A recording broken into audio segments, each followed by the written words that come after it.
This program is presented by Birch Gold Group, the precious metal IRA specialists.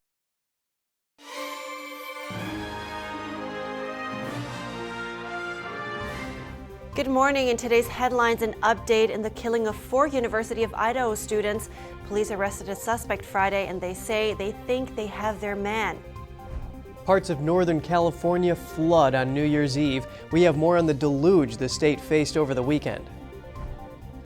Australia joined other countries to impose restrictions on Chinese travelers, and Morocco becomes the first country to ban arrivals from China. We take a look at the V-Safe COVID vaccine safety monitoring system. An attorney for those allegedly injured by the vaccine says it has some surprising numbers and omissions. And Brazil swears in a new president. Leftist leader Luiz Inácio Lula da Silva has pledged to overhaul previous policies and restore the country.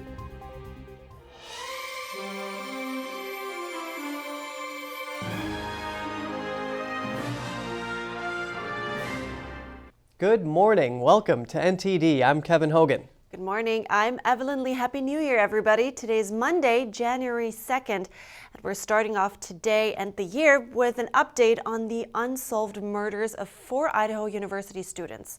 Authorities arrested a suspect on Friday.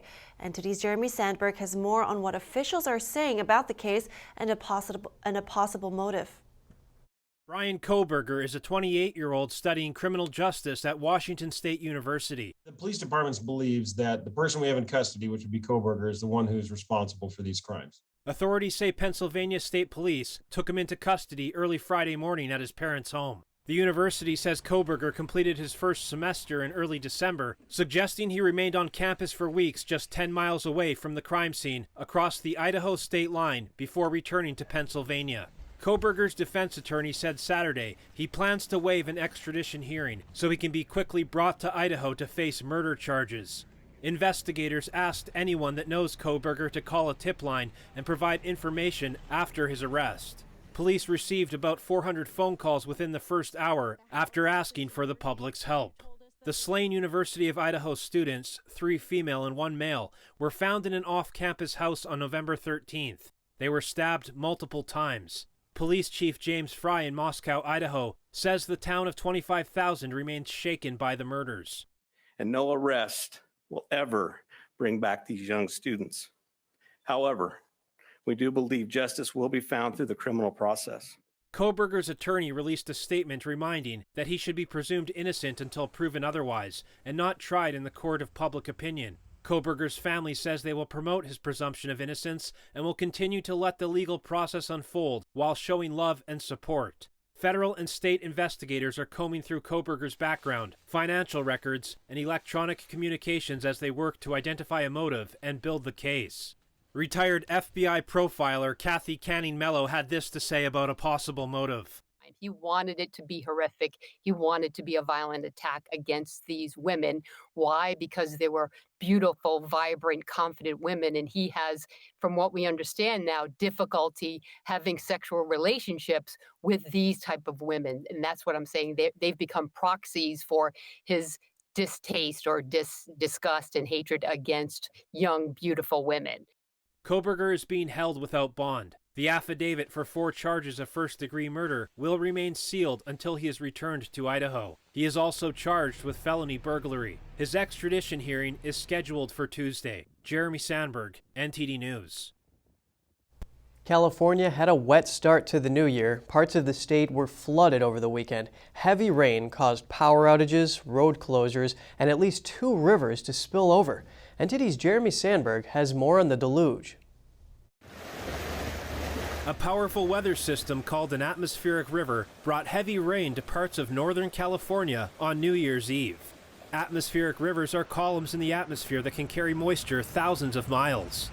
Heavy flooding partially submerged cars in San Francisco on Saturday. The storm caused 2 levees to break down near Sacramento, flooding roads and fields. Spillover from the Cosumnes River forced the closure of Highway 99 south of Elk Grove. Highway 101 was temporarily closed in both directions in South San Francisco Saturday. Highway 50 and Interstate 80 also had to be partially shut down temporarily. Officials reported at least 2 storm-related deaths. One person was found inside a completely submerged vehicle in southern Sacramento County, and another struck by a fallen tree at a state park in Santa Cruz. The storm forced some residents out of their homes on New Year's Eve after evacuation orders were issued. Others had to be rescued from their cars. Around 235,000 homes and businesses were without electricity in California and Nevada on Sunday. On the other side of the coin, the moisture could bring some relief for drought-stricken areas. 2022 started out with California's driest beginning to the year on record.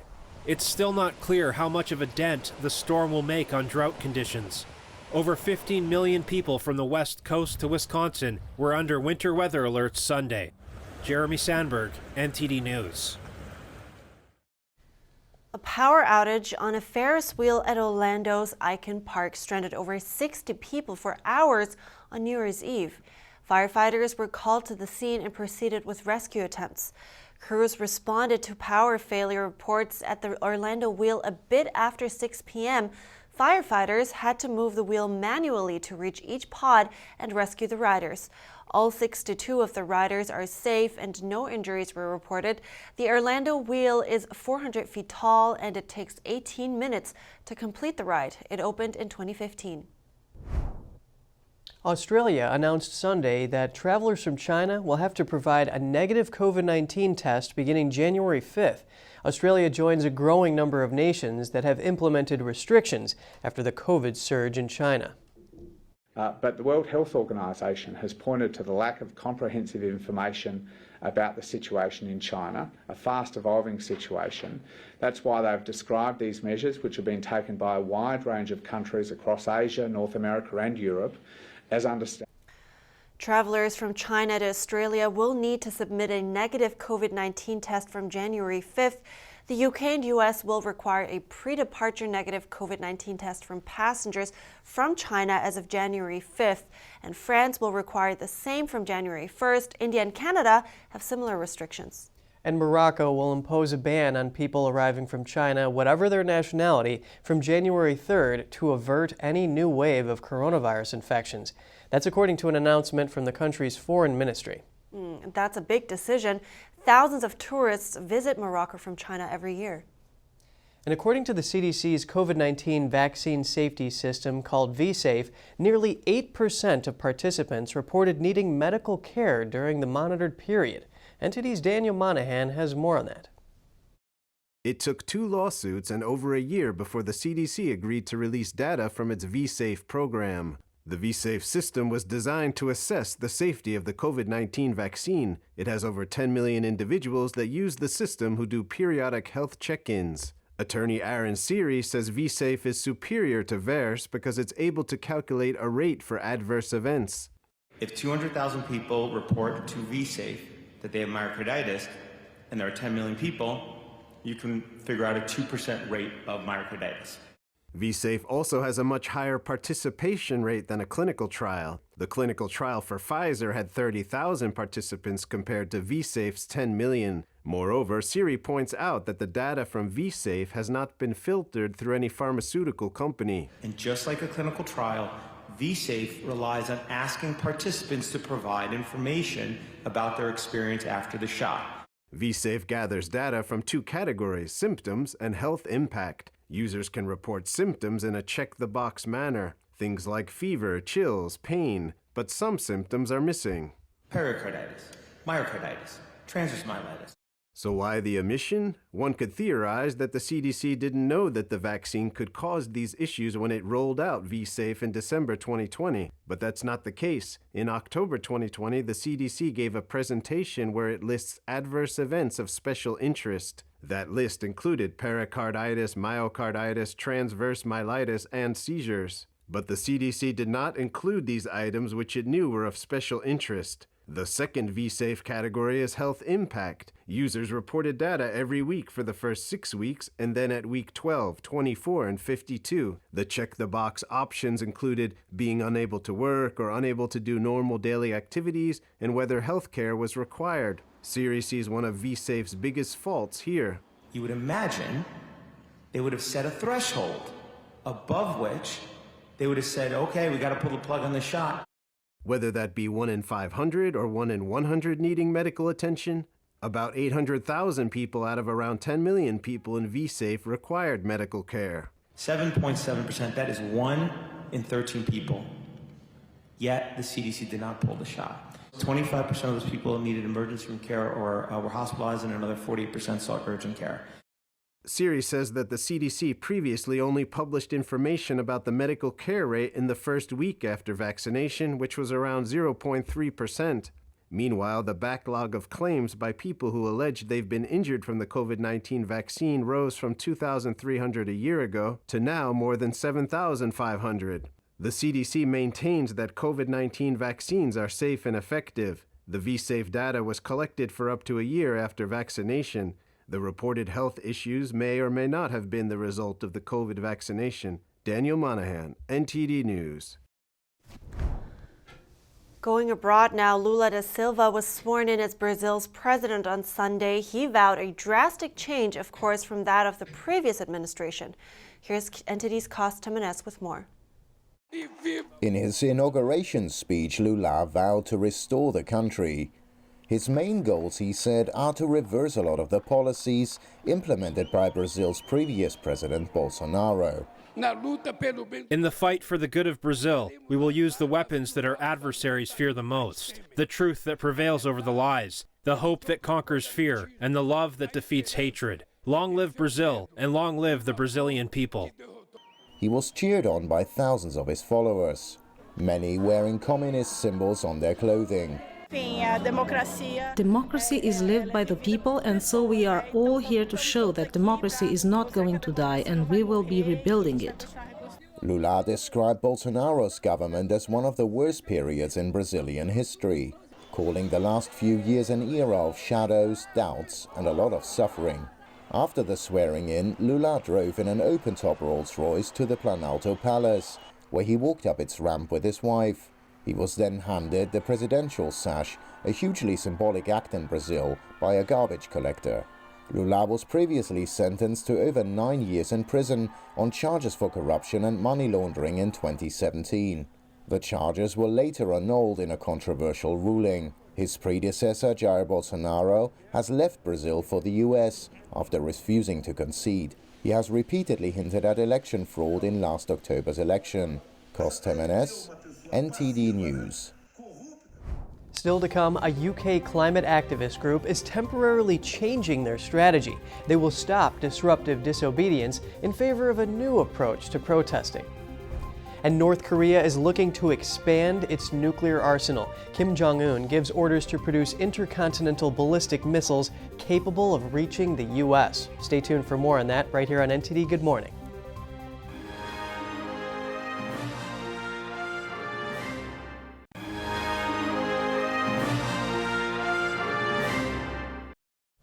Welcome back. An armed attack broke out at a prison in the northern Mexican border city of Juarez. At least 14 people died. That's according to Mexican authorities. Among those who died in the attack were 10 security personnel and 4 inmates. 13 others were hurt, and over 20 inmates escaped, according to a statement by the Chihuahua state prosecutor. It was not immediately clear who carried out the attack. According to witness reports, the attackers wore black outfits and were better armed than the police. Initial investigators found the attackers arrived at the prison in armored vehicles at around 7 a.m. local time.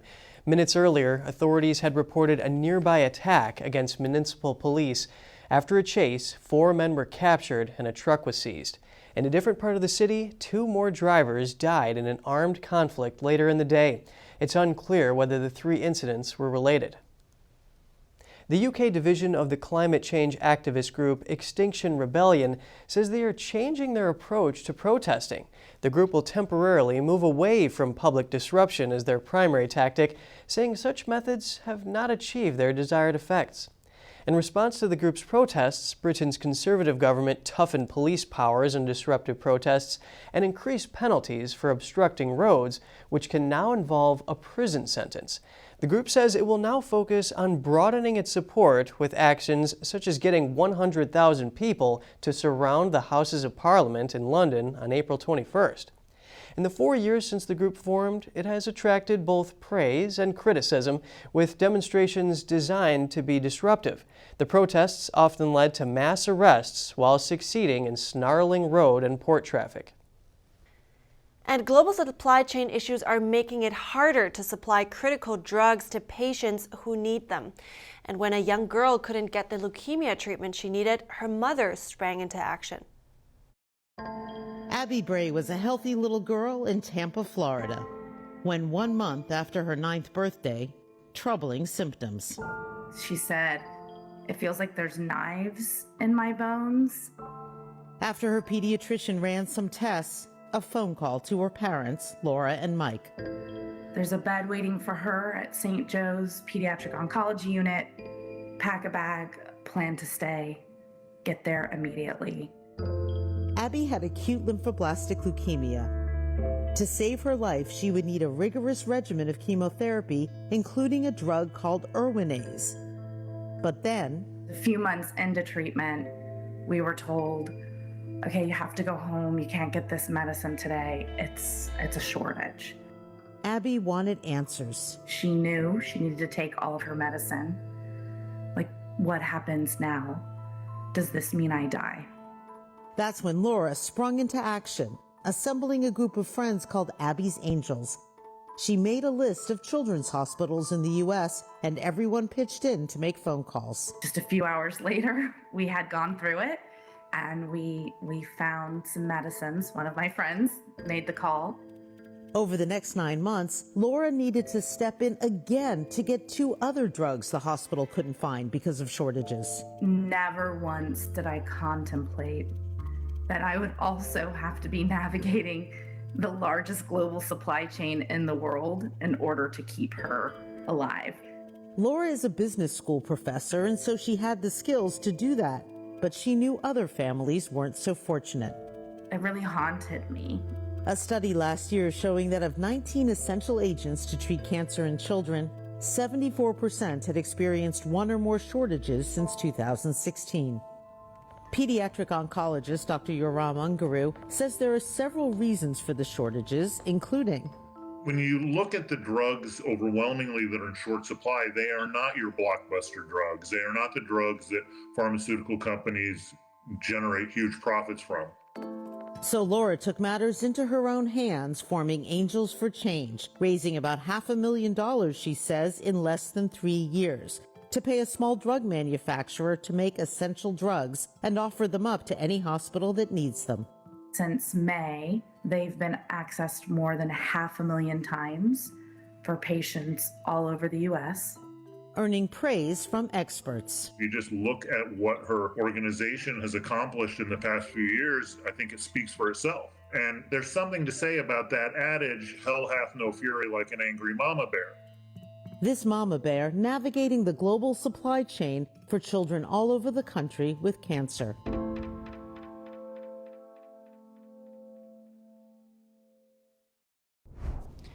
Shen Yun gave 5 performances in Boston over the weekend. One audience member has seen Shen Yun perform 10 times.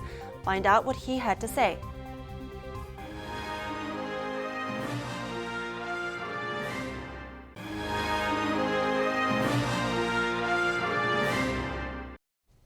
Welcome back.